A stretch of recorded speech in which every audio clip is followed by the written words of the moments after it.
cars, okay, and you have 4 or 5 different car models, you know that some car buyers want to know every single thing there is to know about the car, right? RPMs, tachometers, and all this other stuff, right?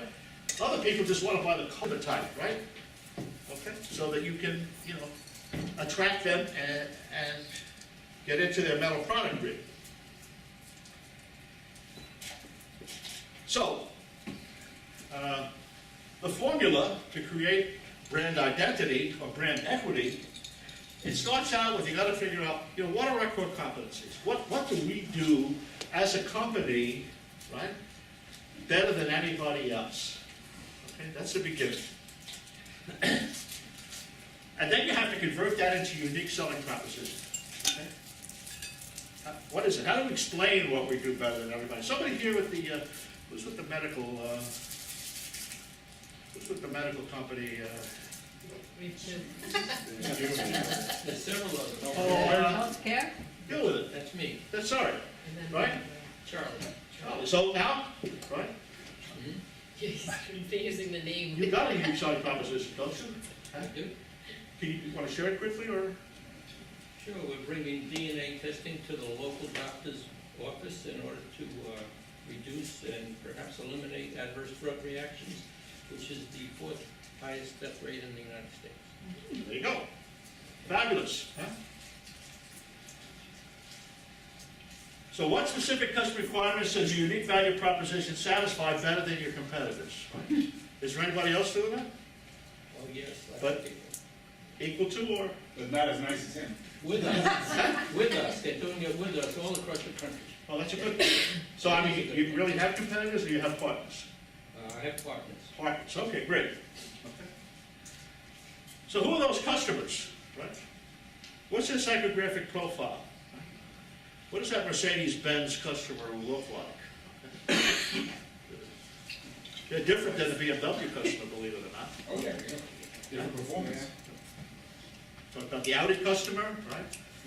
Loves to have service on their car. You talk to my daughter, you talk to my daughter, you know, it's ridiculous, I think, but you talk to my daughter, what's she gonna tell you? I love my Audi. She loves it. What do they value the most, right? What do they value? Price? Quality? Service? Or all of the above, right? What are the best words to get their attention? How can you engage them? You said it, did you? DNA testing. Right? Isn't everybody, I've been looking for it. Okay? Everybody needs it. But I've been looking for it, believe it or not. I've been looking for somebody to come along. I give them my blood, right? And they figure out what my metabolism is so that they cheek swab. whatever, so that they can prescribe for me the right diet, The right? right dose for the right person at the right time. Yeah, for my metabolism, I've been looking for that for 15 years. I'll probably be dead before I get it. I hope that you're gonna make some progress quickly. We are making a lot of progress. So again, what are the best words to get their attention, right? How can you reach them most effectively? You know, what media? Huh? What media? I talked to a Wall Street Journal reporter yesterday for about 45 minutes. The wonderful thing about reporters and people who are in that business is that they're great wordsmiths, you know what I mean? They're great editors, they're great writers. But unfortunately, they don't know much about business, you know what I mean? So I had to spend half of my time educating her about business, you know what I mean?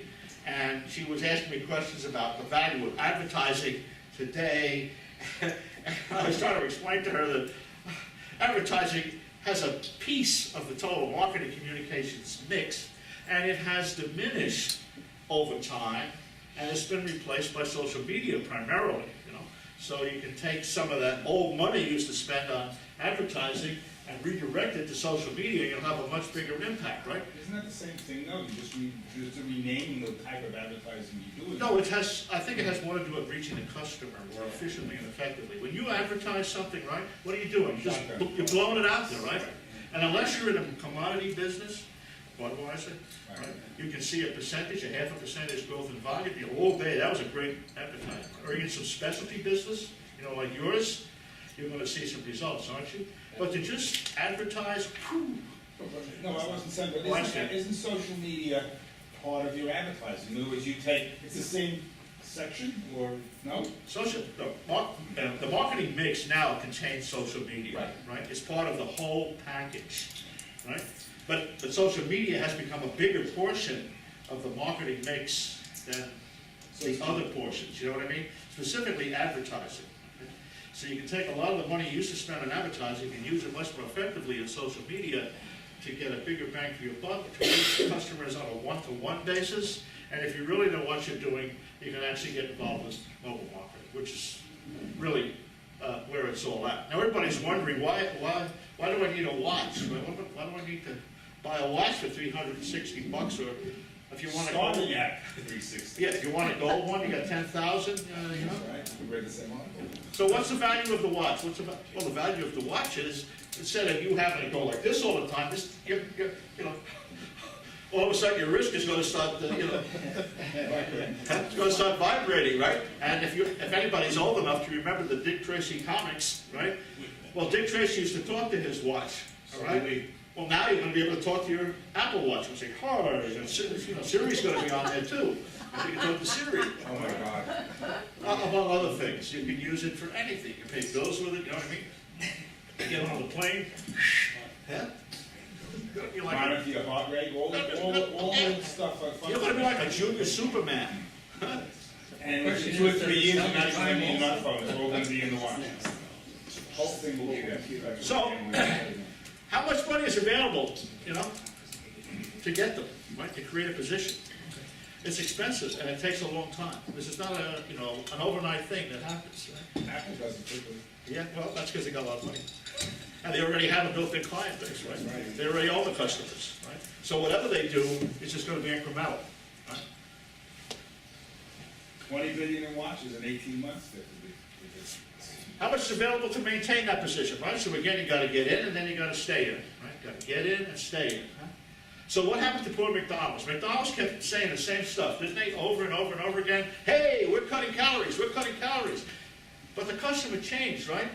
The millennials don't care about cutting calories. What do they want to do? Healthy food. They want to eat healthier, don't they?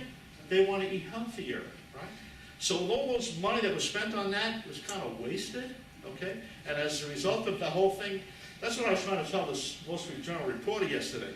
I said, listen, if you take a look at McDonald's, they kept spending the same amount of money, but the sales went down, the profits went down. It's a simple calculation. I mean, you know, it's not rocket science. So do you have a strategy to maintain a dialogue with your customers to measure their changing requirements? Because that's really what's going on, right? I mean, you need to migrate with your customers, don't you? You need to treat them as appreciating assets, because that's what they are, right? You're an appreciating asset. Isn't that the whole Amazon philosophy? Huh? You know, you spend all this money. You know, the average is between $1 million and $2 million in a lifetime for some folks, and $3 to $4 million for other folks, right? So what is the goal at Amazon? The goal at Amazon is to sell you as much of all that stuff you buy as they possibly can, right? And to make it easy for you to get it. Easy is the key. Right? So here you go. Right? And today, what you can do, I don't know if anybody knows this, if you see something that you want and they don't have it, you can take a picture of it, you can send it to Amazon, and then within 2 or 3 days, pow, there it is on the Amazon site, right? Huh? For less. Huh? So it's amazing. Who's watching trends in the marketplace? What are they doing at McDonald's? They took their eyes off the fries, didn't they? They took their eyes off the fries. They weren't following their customers, right? I mean, everyone knows that the millennials are now the largest segment of the population? They're 27% of the population right now, okay? So obviously, you want to study what's going on with the millennials, don't you? Because they're the future, okay? The boomers are still not the largest percent of the population? Huh? Boomers still are not the largest No, percent of the not anymore, population? not anymore. And they're retiring. I think No, they're about. they're dying, they're not retiring. I think they're about 22 or 23% of the population right now. What's the age of millennials now? What do we consider? 18 to 30, 18 to 30, approximately. And that is the biggest part of the population. That's right. And the most populous group are 23-year-olds, okay? 23-year-olds is the largest segment of the population. What happened 23 years ago? Huh? You were blackout? What was that night? People were having fun. People were having fun. So, Bill Clinton was elected. yeah, that's it. Oh, sex was okay. It wasn't sex. You know the dangerous thing about all of this? You know the dangerous thing about all of this? They didn't know the difference. Willie may come back to the White House. Anyway, so who's watching trends in the marketplace with technology is changing so quickly? Huh?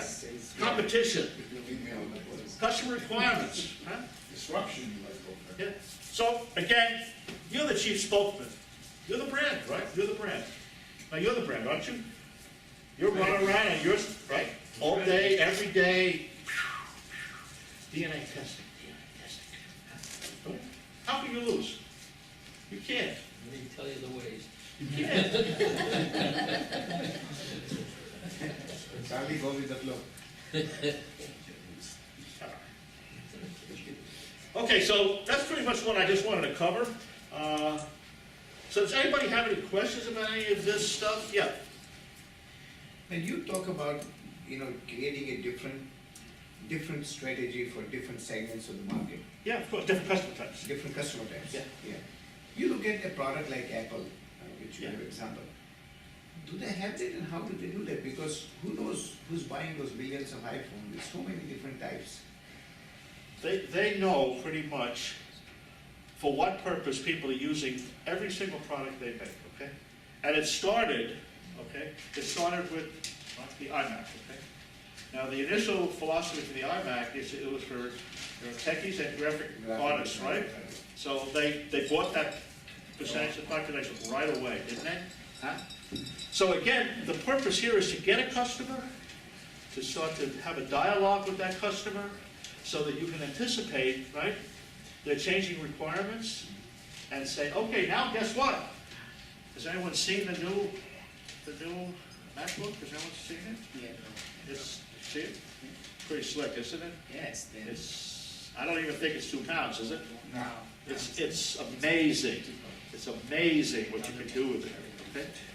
So again, that's the goal, to get the customer, to develop a dialogue with the customer, so that you can actually, who creates the product? The customers do, right? The customers have problems, they have requirements. If you're not talking to them, you don't know what they are. Huh? Take Procter & Gamble. They went down to South America to find some woman in a village down there that had developed some kind of a special ointment, okay, that worked for certain things, like your DNA testing. You know what I mean? Huh? They had to go all the way down there in a small village in Ecuador to find that. Huh? But that's basically what it's all about. It's making sure that you're able to have a dialogue with customers so that they share, right, the requirements with you. Otherwise, what happens is you're going to produce a product, okay? And then you're going to have to try to sell the product. I think it's much easier to get the customer involved so that the product is pre-sold before it's introduced. Yes? I disagree. Okay. Because Apple, take Apple. Yeah. Apple created products Yeah. that nobody even imagined.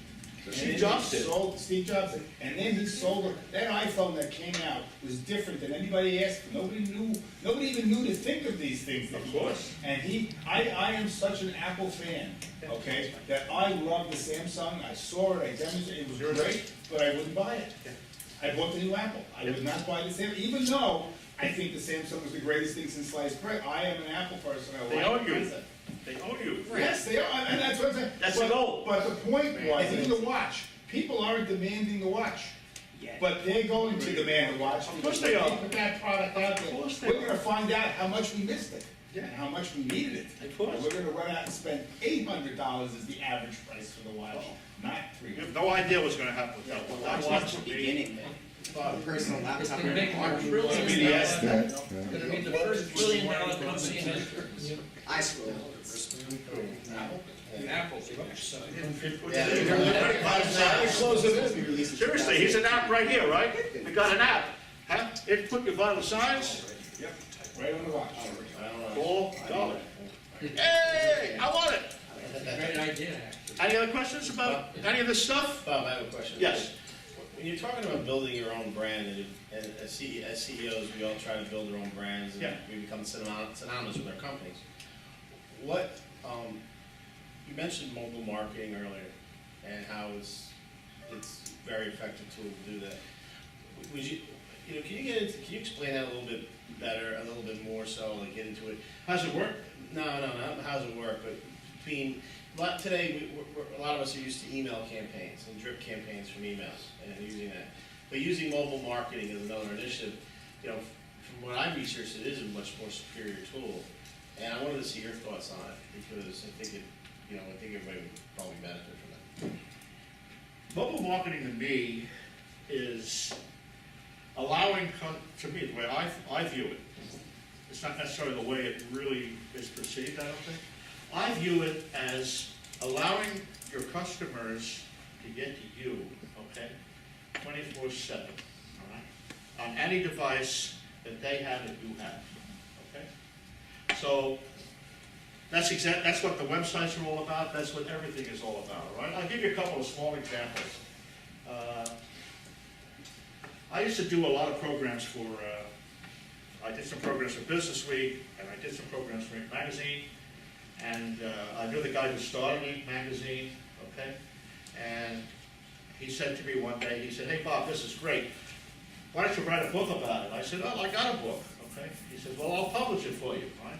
So Inc. actually published my first book. But in the process, they wrote articles about me. I was in USA Today for my work with the Inc. 500, and they called me, the business doctor. Okay? I said, "Okay, business doctor." So then I went and I tried to get the domain name Business Doctor. Okay? I found out that a guy in Ohio already had Business Doctor, right? So I said, well, I'm going to call myself Dr. Business, right? As a matter of fact, Dr. Business actually works better than, Business Doctor. So then when I wrote my second book about personal branding, I said, I guess I'm going to call myself the Career Doctor. So again, I looked, somebody else had Career Doctor, so I said, I'm going to call myself the Career Planning Doctor, right? So, I'm a blogger. I mean, I'm active all day long. You embrace the technology. Huh? You embrace the technology. I more than embrace it, okay? I have partners. You're talking about partners? I have about 15 to 20 different partners. I just got a consulting firm that's going to have my blog on their site, okay? Ask Dr. Business a question, okay? So now, that blog's going to go out a new blog every month, right? I don't know if that's an answer.